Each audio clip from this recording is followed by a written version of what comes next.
নবম, দশম এবং এসএসসি পরীক্ষার্থীরা ম্যাথশালার এই দ্বিতীয় ভিডিওতে তোমাদের সবাইকে শুভেচ্ছা ও স্বাগতম। গত ভিডিওতে আমরা আলোচনা করেছিলাম শূন্যকে কেন কোনো সংখ্যা দ্বারা ভাগ করা যায় না, জিরোকে কোনো সংখ্যা দ্বারা ভাগ করলে কেন শূন্য হয়, জিরোকে জিরো দ্বারা ভাগ করলে কি হয়, এবং এক কেন মৌলিক সংখ্যা নয়। এই বেসিকগুলি তোমাদের যদি জানা থাকে তাহলে বাস্তব সংখ্যার অনেক কিছুই তোমাদের কাছে অনেক সহজ মনে হবে। তাই আমি বলবো আগের ভিডিওটি যারা এখনও দেখোনি তারা অবশ্যই দেখবে। ভিডিওর লিংক আমি ডেসক্রিপশনে দিয়ে দিয়েছি। আজ থেকে শুরু হতে যাচ্ছে তোমাদের সাধারণ গণিতের প্রথম অধ্যায়ে বাস্তব সংখ্যা নিয়ে আলোচনা। চেষ্টা করব তোমাদের সব কিছু এমনভাবে বুঝিয়ে দিতে যেন বাস্তব সংখ্যা সম্পর্কে তোমাদের বিন্দুমাত্র কোনো কনফিউশন না থাকে। প্রথমে আমরা আলোচনা করব বাস্তব সংখ্যা কী তা নিয়ে। একবার কল্পনা করো, সকালে ঘুম থেকে উঠে তুমি ঘড়ির দিকে তাকালে, ঘড়িতে লেখা 7টা। বাজারে গেলে দোকানদার বলল 1 কেজি চাল। স্কুলে গিয়ে দেখলে তোমার রোল নম্বর 15। শীতের সকালে টিভিতে দেখলে তাপমাত্রা -2 ডিগ্রি সেলসিয়াস। আবার গণিতের বই খুলে দেখলে বর্গমূল 2 এবং পাই। একটু ভেবে দেখো, এই সংখ্যাগুলোর মধ্যে কি কোনো সম্পর্ক আছে? এরা কি সবাই একই ধরনের সংখ্যা, নাকি প্রত্যেকের আলাদা পরিচয় আছে? আজ থেকে আমরা শুরু করছি বাস্তব সংখ্যার এক অসাধারণ যাত্রা। এই সিরিজে আমরা কোনো সংজ্ঞা মুখস্থ করব না, আমরা বুঝব, এমনভাবে বুঝব যেন বাস্তব সংখ্যা অধ্যায়ে আর কখনো কোনো প্রশ্ন কঠিন না লাগে। তাহলে চলো শুরু করা যাক। আজকের ভিডিওর সবচেয়ে গুরুত্বপূর্ণ শব্দ হলো সংখ্যা। আমরা সবাই সংখ্যা ব্যবহার করি, কিন্তু খুব কম মানুষই ভেবে দেখে আসলে সংখ্যা কী।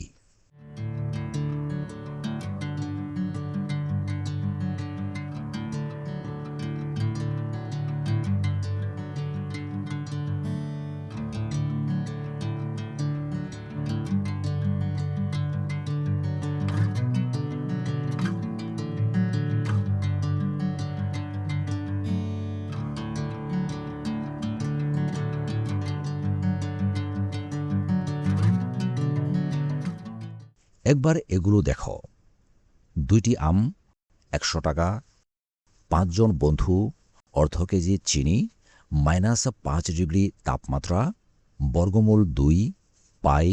এগুলোর প্রত্যেকটিতে সংখ্যা আছে, অর্থাৎ আমাদের দৈনন্দিন জীবনে প্রায় প্রতিটি কাজেই সংখ্যার ব্যবহার রয়েছে। এখন একটি প্রশ্ন, এই সংখ্যাগুলো কি একরকম?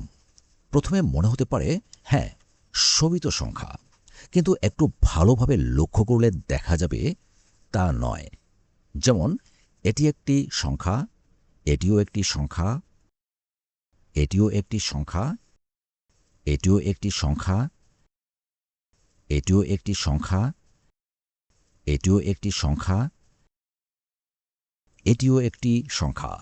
এরা সবগুলোই সংখ্যা, কিন্তু সবগুলো কি একই ধরনের? না। ঠিক এখান থেকেই শুরু হয় সংখ্যার আসল গল্প।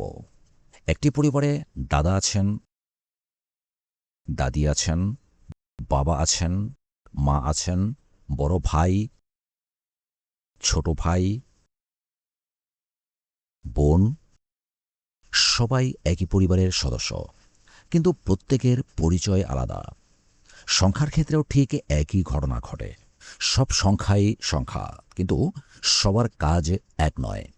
তাই গণিতবিদরা সংখ্যাগুলোকে বিভিন্ন পরিবারে ভাগ করেছেন।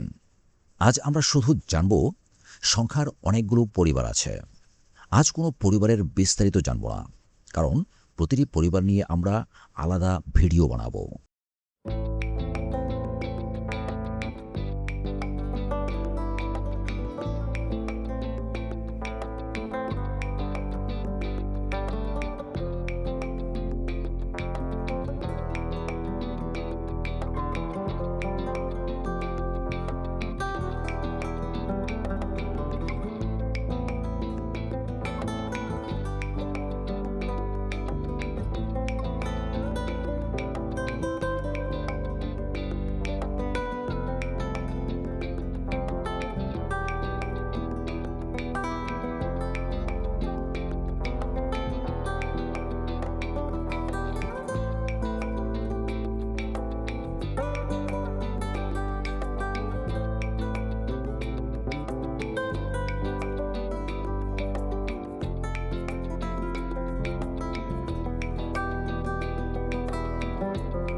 এই নামগুলো দেখে ভয় পেও না।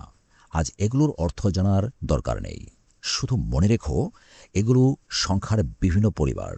আগামী ভিডিওগুলোতে আমরা প্রতিটি পরিবারে এক এক করে প্রবেশ করব।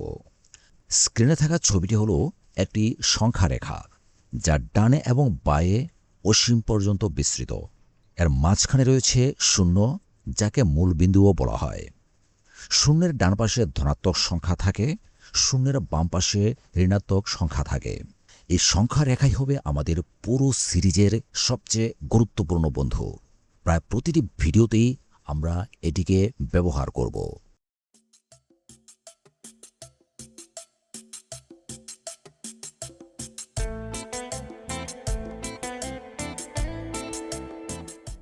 এখন তোমাদের জন্য একটি ছোট্ট চ্যালেঞ্জ। এই সংখ্যাগুলোর মধ্যে কারা একই পরিবারের? আজ উত্তর দিচ্ছি না, কারণ এখন তোমরা সব পরিবারকে চেনো না। কিন্তু আমি কথা দিচ্ছি, এই সিরিজ শেষ হওয়ার পর তোমরা এই প্রশ্নের উত্তর মাত্র কয়েক সেকেন্ডেই দিতে পারবে।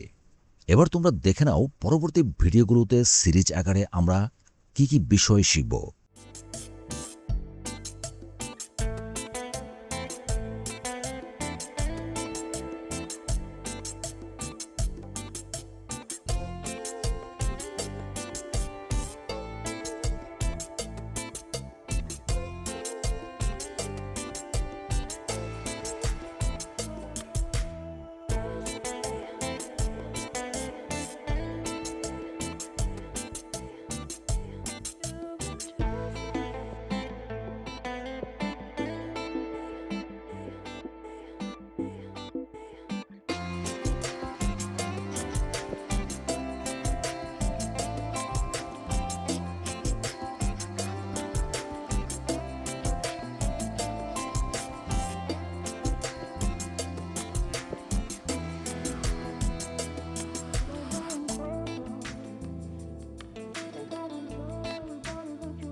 দেখতেই পাচ্ছ, আমরা কোনো কিছু বাদ দিচ্ছি না।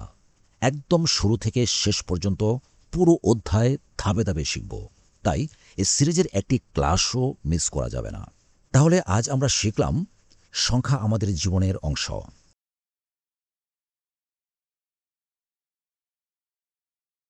সব সংখ্যা একরকম নয়।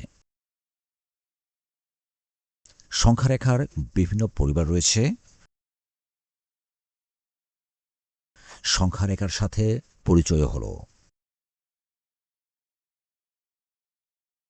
আজ আমরা শুধু যাত্রা শুরু করলাম। এখন কোনো সংখ্যা মুখস্থ করার দরকার নেই। আজ শুধু সংখ্যার জগতের দরজায় দাঁড়িয়েছে। পরবর্তী ক্লাসে প্রবেশ করব সংখ্যার প্রথম পরিবারে, আর সেটি হলো স্বাভাবিক সংখ্যা, যাকে ইংরেজিতে বলা হয় ন্যাচারাল নাম্বারস। সেই ক্লাস থেকেই বাস্তব সংখ্যা অধ্যায়ের আসল ভিত্তি তৈরি হবে। তাই অবশ্যই পরবর্তী ভিডিওটি দেখবে। এই বলে আজকের মতো এখানেই বিদায়। ধন্যবাদ।